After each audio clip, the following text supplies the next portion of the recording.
Every morning, before the first bell rang, one man was already hard at work. For more than 30 years, he unlocked the doors, swept the hallways, cleaned the classrooms, and made sure Lincoln High School was ready for another day. Some never even looked at his face. One morning, a student accidentally knocked a pile of books onto the floor.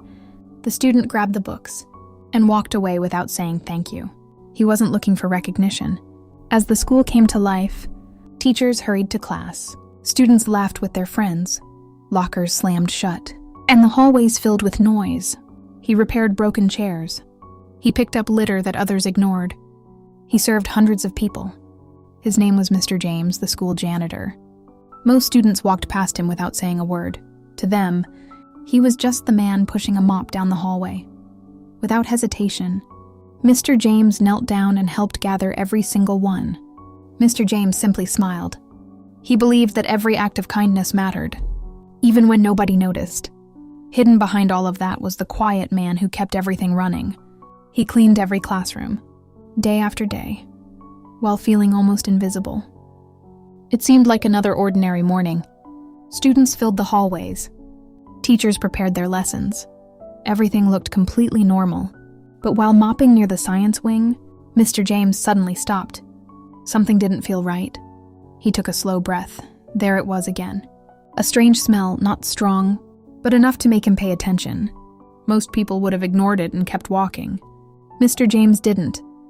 After working in the school for decades, he knew every hallway, every classroom, and every room in the building. This smell didn't belong there. He slowly walked toward the science lab. With every step, the smell became stronger. He looked through the small window in the classroom door. At first, everything seemed quiet. Then he noticed something unusual. A faint haze, barely visible, drifting through the room. His heart began to race. He carefully opened the door just enough to look inside. That's when he saw it, a damaged gas pipe. It was leaking. One spark, one switch, one mistake could destroy the entire room. Without wasting another second, Mr. James stepped back, turned, and ran as fast as he could toward the principal's office. For the first time that morning, the invisible janitor became the only person who knew the danger. Everyone else was walking toward. The moment the principal heard the words gas leak, he didn't hesitate. He immediately ordered the school to be evacuated. Within seconds, the fire alarm echoed through every hallway.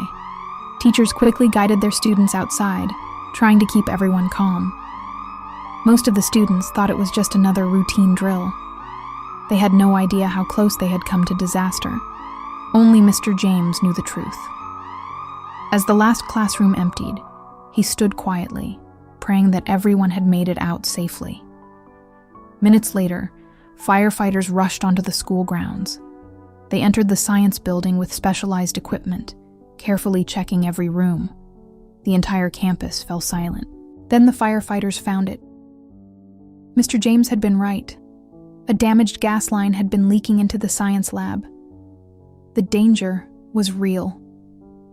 Moments later, a powerful explosion ripped through the empty classroom. Windows shattered, smoke filled the sky, and everyone realized the quiet janitor had saved hundreds of lives. News of what had happened spread through the school within minutes. Students looked at Mr. James differently now. The man they had walked past every day had become the hero who saved them all. Teachers thanked him. Parents called the school in tears. Everyone wanted to shake his hand. One student quietly walked over and said, "I'm sorry I never noticed you before. Thank you for saving my life." Mr. James smiled and placed a gentle hand on the student's shoulder. He wasn't angry. He simply said, "Take care of each other. That's all that matters." A few days later, the school held a special assembly. The principal presented Mr. James with an award for his courage and quick thinking. The entire auditorium stood and applauded. For the first time in many years, the quiet janitor stood in the spotlight. As he looked across the crowd, Mr. James smiled and said, "I was only doing my job." But everyone knew it was much more than that. Never judge someone's value by the title they hold. Sometimes the quietest people become the greatest heroes. And sometimes the person everyone overlooks is the one who changes everything.